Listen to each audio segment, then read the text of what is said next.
Stretch out Thin Lizzy, they are. The boys are definitely back. It's a new season, new show, and a new host. Coast FM 963. You're on Raw and more. Wait. New host? Yeah, new host. Your new host, Angus has stepped aside from doing hosting duty, so I am now hosting Raw and More from now on. Coasty, Steve Wheatley here with you on a Monday night between 7 till 9 p.m. Second. This is news to me. Yeah, Angus, didn't you know that you resigned? Did I?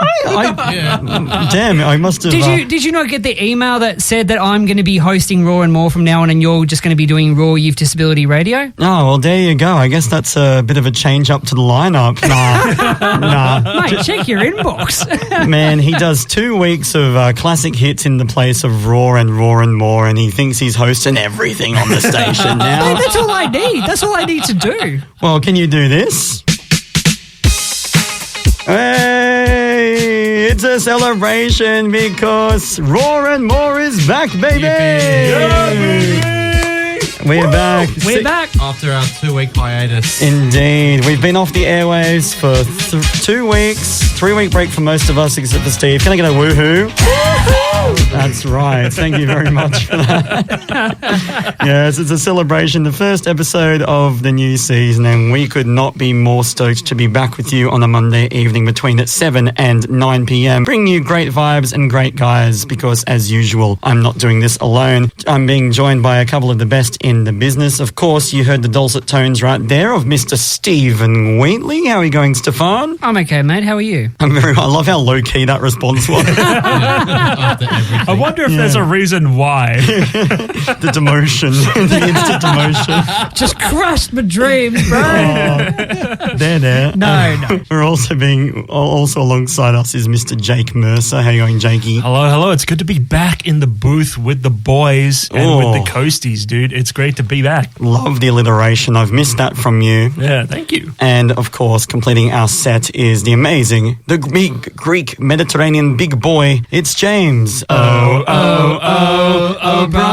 How are you going, Jamesy? Oh, just living the dream, mate. Oh, that's the way. That's what we like to hear. Well, speaking of living the dream, we were all outside the premises the last couple of weeks as Raw went on its mandated break. Mm-hmm. But Mr. Steve Wheatley, you did not knock off work. You were still here and you were doing your own show. How was that for you the last couple of weeks holding down the fort? Yeah, I don't know about these two, but I don't know the meaning of a day off. Bro. No, it was good. It's been a while since I've done a classic hits shift by myself. So, no, it was good. And I don't know if you boys actually listened to the show last week, but I had a very special guest on last week's classic hits. I had legendary musician, and I think he's the lead guitarist of a very well-known... singer. Singer, yes. Yeah. And they're a very... I think they are an indie band, but they are known, but they're also not very well known local Central Coast band. I think they're called Honey Mustard. You shut your mouth. Can I have a guess though? Well, take a guess, James. Is it Brenda? Yes. First points of the night go to James O'Brien. Brenda McMillan, to be exact. Yes.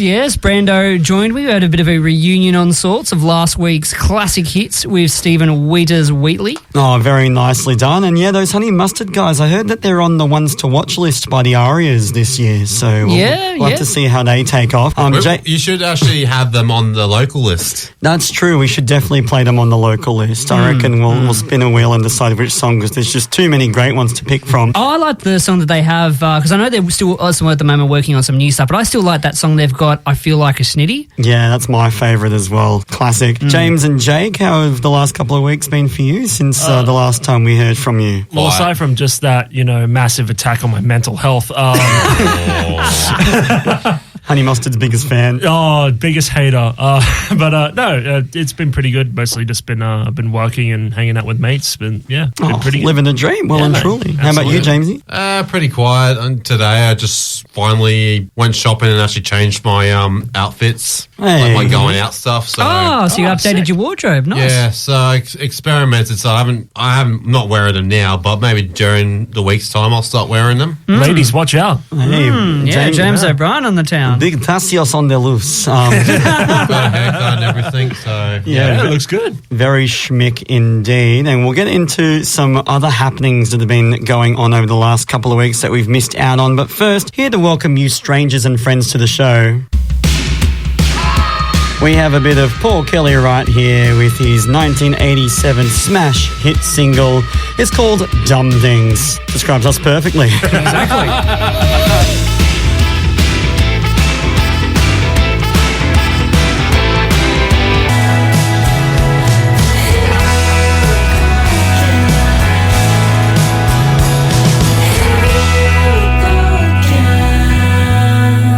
Here we go again, indeed, being back with you on a Monday night on Coast FM 963. You're on Raw and More. I'm Angus, and I'm with you alongside the Rawsome Boys. Awesome boys.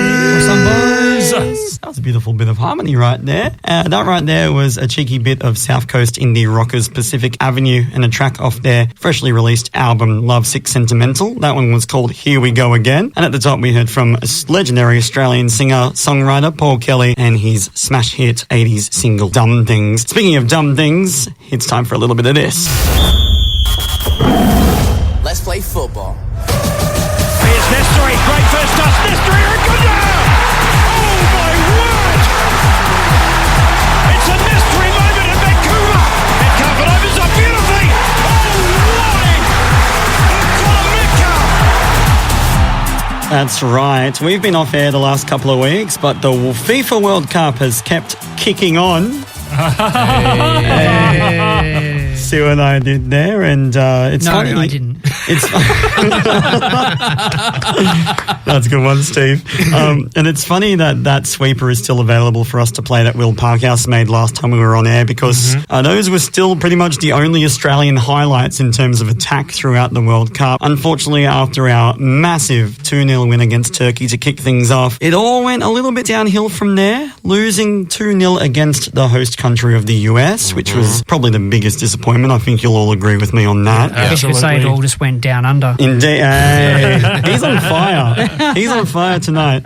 We also toughed out a 0-0 draw against Paraguay to make it out of the group stage and set up a round of 32 clash against Egypt. We'll get into that result in just a second. But first, guys, the World Cup's been kicking on for the last couple of weeks since we've been off air. I want to know, what have been your highlights of the tournament so far, Jamesy? Well, I'll mention the ones that's happened like last Saturday, but Argentina and Cabo Verde faced off against each other, and I kid you not, the match itself had 2.7 billion views all around the world just for one single FIFA match. That's unbelievable. Yeah, and the majority of the viewers was actually on Cabo Verde's side. Yeah, of course. Because the reason why, because not many people know who the country Cabo Verde until the World Cup, and then that small country has become the fan favourites throughout the series. And I've seen the highlights of that match, and it was like a war. Like it was like watching pure cinema. I think probably out of the whole tournament, they've probably had the biggest upset of the tournament. They did Cape Verde because in their very first match, they had a 0-0 draw with Spain. And Spain are definitely still a juggernaut. And from that, their goalkeeper, 40-year-old Vozinho, he became quite a trending tune in himself. Well, I wouldn't say trending tune, more like a trending person. Indeed. Because before the World Cup, he only had 45,000 followers on Instagram. But now, after the World Cup and after the team went home, he has 22 million Instagram followers. Wow. And the most unbelievable part about that is he doesn't have a professional team. He doesn't play for a professional club. Yeah, exactly. He's a free agent, and here he is leading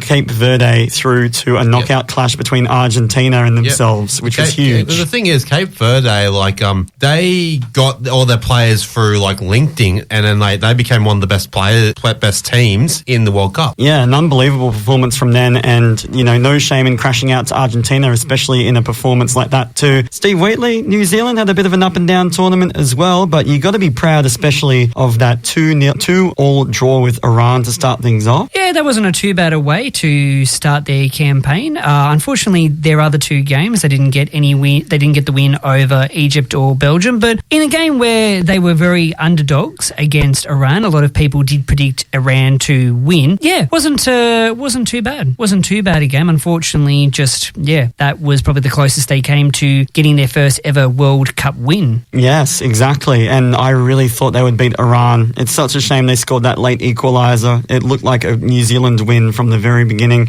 but they were competitive. So New Zealand football is on the up. How about you, Jakey? What were your highlights of the tournament so far? I'd say probably not what I mean. There's the match against Turkey, which is really good, but I'm not talking about the match itself. I'm talking about the trash talk that happened after. Oh yes, Where yes. I can't remember who the guy was from Turkey. He said that they dominated most of the match. That was the captain who said Yeah, that. the captain. Yeah. And then one of our boys just said, "Yeah, but you still lost though." Yeah. Essentially. You can't say that losing 2-0 is a domination. Yeah, exactly. Because Yeah. I was reading on the news, I'm like, come on, man, you still lost, I man. mean, it goes to show how good our defense is in Australia. Yeah, definitely. Like, you could have a majority possession of the match and still lose. All you need is a couple of breaks. Yeah. And And a couple of goals. That's what wins the matches. exactly. And from there, we set up a knockout round clash, round of 32 against Egypt. Might be a bit of a sore point. Early hours of Saturday morning. It was a very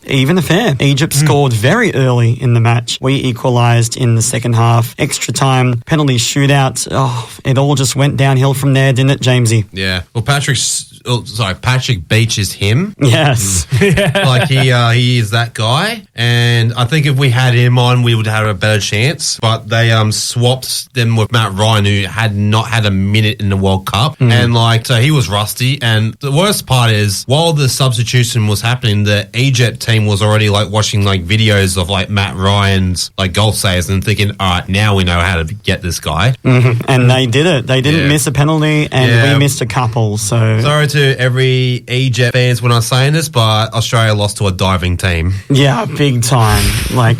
They spent more time on the ground than they did dribbling the ball. Yeah. So, but they'll probably get destroyed by Argentina by the looks of it. Yeah. So that's probably one positive is Australia's not going against Argentina because Well, if Argentina can beat Cape Verde, they can beat anyone by the Yeah. looks of things. Because, I can't stop winning.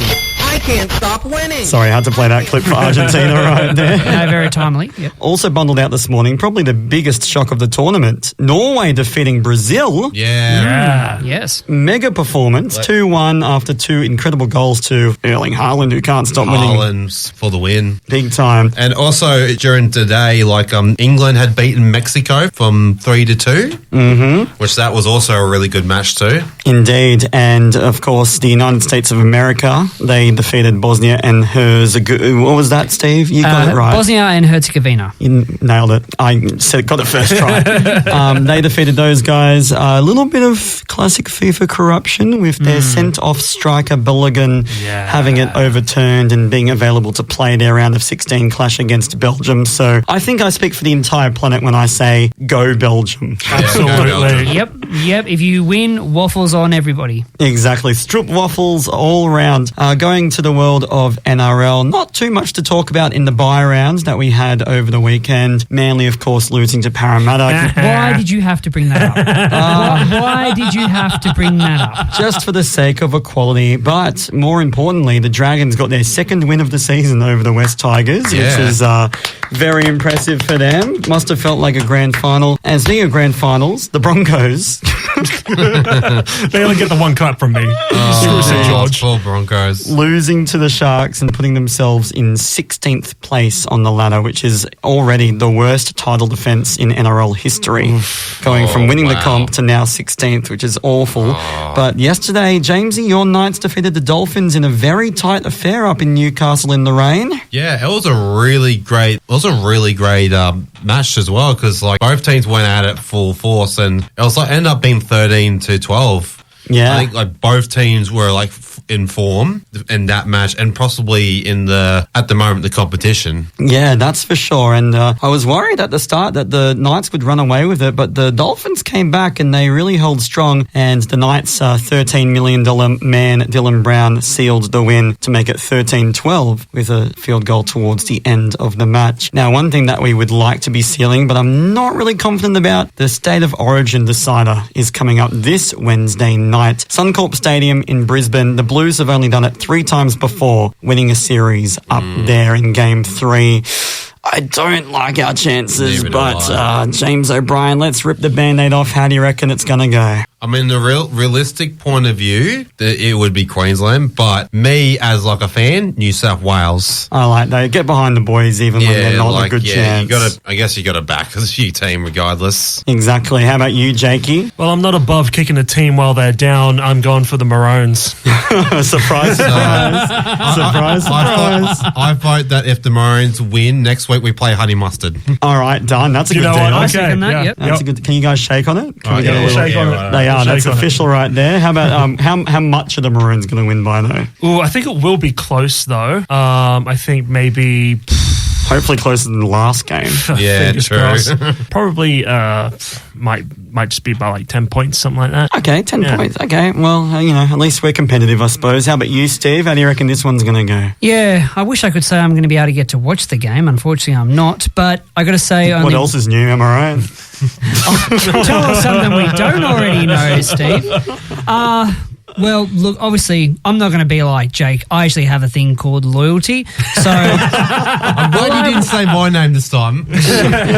all I can say is, Laurie, please get us the win, because I don't think me and Angus especially can take watching Australia get knocked out of the World Cup, watching Manly lose, and then having to lose to them people over the other side of the Tweed. It would cap it off, hey. The Socceroos losing, the Wallabies losing, Manly losing, and then the Blues losing. That would be Just shocking. just the feature. That would just be the. Well, either way, can't wait, in quotation marks, to review that game same time next week. And Actually, tell you, no, sorry, go on, mate. Yeah. well, no, you go, because I was going to change the subject. Well, I was actually just going to say, because you asked us all our thoughts, I actually want to know what was your highlight of the World Cup so far, because I'll tell you one thing that, and you may agree with me on this, I've loved seeing some of the videos on social media through some of the Tartan Army and some of the Socceroos fans, how they've gone to where all the different games have been, whether it's been Vancouver, Boston, San Francisco or Dallas, and just how the Americans have they've loved obviously having us there. We've all had a good time, but they've just gone, wow, we thought we weren't prepared, and we weren't prepared because the Aussies and the Scots, they've drunken all of our beer and now we've made all this money and they've cleaned up after themselves, but we were not prepared. I've never been prouder of my Australian and Scottish heritage than hearing the news that Australia drank the pubs in Vancouver dry, and the news that Scotland fans drank the pubs in Boston, Massachusetts dry. Like, mwah, chef's kiss. We really are the superior nations, aren't we? we got to show them how it's done. Oh, Exactly. Yeah. Oh, yeah. And if you think we were bad, America, you wait till you meet the New Zealanders again. Exactly. They'll show you a slice of heaven. And speaking of slices of heaven, Indeed. And one more acknowledgement before we wrap up the sports chat. I don't know if anyone saw this, but Australian women's cricket team won their record, extending 9th T20 World Cup last night. Nice. Oh, wow. oh, they're back to back. Yeah. Indeed, defeating our rivals England in the final. Elise Perry has been a member of all 7 winning teams that have played throughout her career, which is just unbelievable stats since her debut in 2008. So, yeah, another big win for the Australian cricket girls. They always fly the flag and dominate. So, at least Australia had a win over the weekend, eh? Yeah, good job, girls. You did us proud. Indeed. And on that note, it's time for us to take a quick break. Coming up, we're going to be hearing Steve's good vibe of the night. Living on the coast. Coast FM 963. And now, as before, here's something that's also a little slice of heaven. It's Steve's good vibe of the night. Can you dig it, Steve? Certainly can there, Marlboro. Yes, it is Steve's good vibe of the night. Back again for another rawsome episode with the boys. Now, boys, for my good vibe of the night, I do have something nice and very special planned, and this was actually not my pick for this week. In fact, it was a song that I had been asked to play through a friend of mine. They said, can you please play this song when Raw and More is back? So, as promised, I said I would play this. Now, boys, we're going a bit old school, and I got to say, because we were just talking about it before the break just then, if nothing else pumps you up for Origin, this certainly will. So here it is with no time wasting. Here is Steve's good vibe of the night. It is legendary rock band Led Zeppelin with a bit of Kashmir. And if this doesn't make you want to run off the back fence, I don't know what will.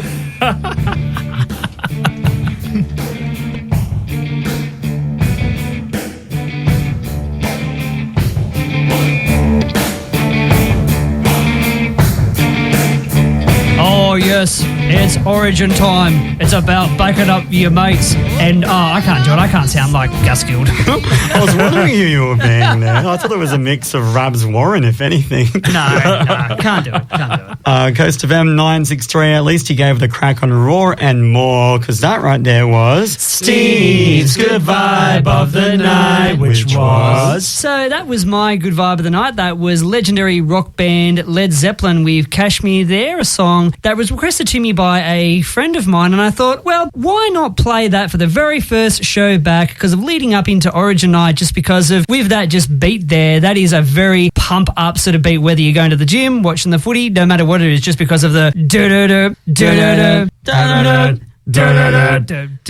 Actually, it's funny you bring that up, because I think I've got vivid memories of going to footy games in the early 2010s and that song playing as the players came out, like in finals and stuff, and I think State of Origin too. Oh, it still gets featured every now and then, it does, for big games, like whether it's grand finals or whatever. As it should, and what a fantastic pump-up anthem. I hope there were New South Wales Blues maybe listening in and thinking to themselves, well, if Steve Wheatley's got that song on the airwaves, I'm going to run through that banner and run through those dirty, rotten Queenslanders for him.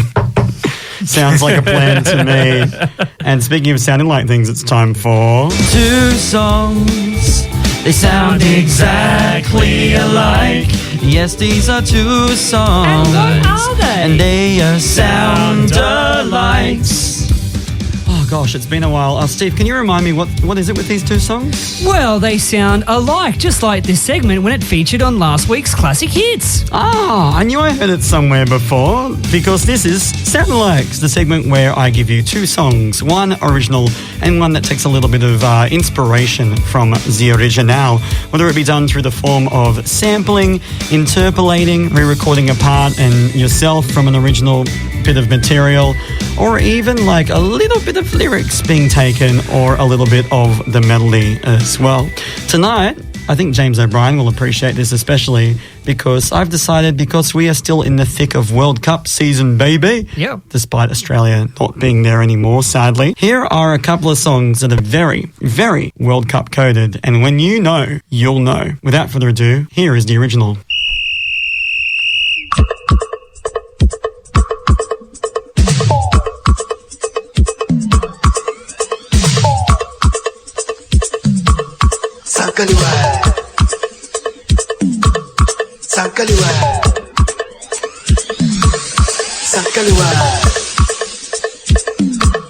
Sankaliwa, hey, hey, hey, hey, hey.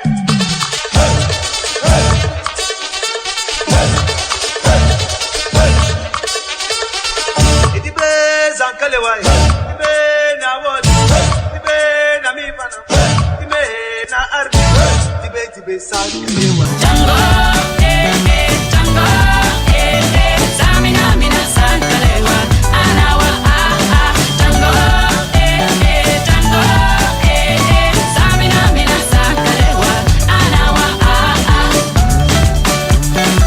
This time for Africa. This time for Africa. We're all Africa. We're all Africa. All Africa, more like all Australia. Hey, I like that. Today I feel African. a freaking awesome guy. Am I right? No, you are not right, lad. No, he You are is so not right, lad. No, He's left. no. Hey, speaking of fantastic jokes, hey, does anyone know what today's date is? Shut up. Okay. Incorrect.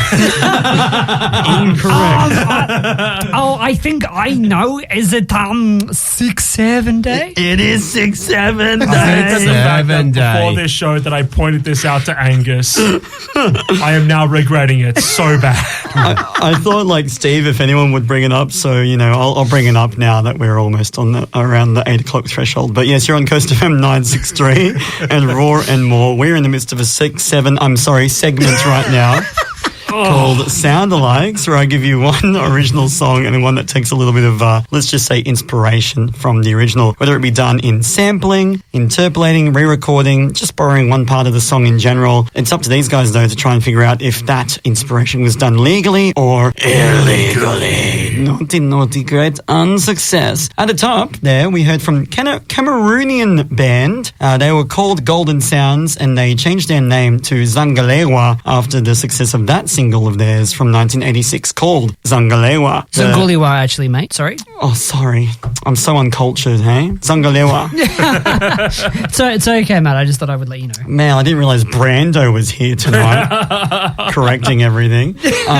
But yes, the basis of that song, the drums, the melody, and some of the lyrics formed part of the song you just heard, which was called Waka Waka, This Time for Africa by Shakira, featuring Freshly Ground. That was written, of course, for the 2010 FIFA World Cup, but was her sampling of the original done very nicely, very above board, or is it something that became a bit of a problem? James O'Brien, I'll start with you. Well, I actually like the sound of like songs of this one. Hey, I'm World glad Cup. to hear that. Yeah, World Cup edition. I would probably say it was done illegal, but I think because the country, because South Africa was listening and went, oh no, that'll be fine. We'll just make it legal then. Yeah, okay. But yeah, I think my answer basically be illegal. Okay, you're starting with illegal with this one right here, a bombshell to kick off the season. Nice. Yeah, okay. I think as sampling from an other artist, the first song, I think it was might have taken it, but I think South Africa would have given them it's fine type of thing. Okay, like they didn't. It was not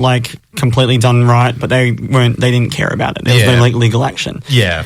Okay, I get you. Okay, how about you, Jakey? I mean, it just kind of doesn't make sense to me that it would be illegal because, I mean, it's for FIFA, right? The World Game. Yeah, the World Game. The least corrupt organization on the planet. Yeah. So it's just, it just doesn't make sense that it would be done illegally. So I'm just going legal. Alrighty, he's going legal. Two different answers. Joining us right now for the first time, we have Will Parkhouse from Uncut Gems. And Will, as the musical genius you are, how do you feel about those two tracks? I mean, honestly, I think it would have been done legally because it's the World Cup. It's the World Cup theme song. Shakira's managers, I would say, probably got in contact with the owners of the song, or Zanguliwa,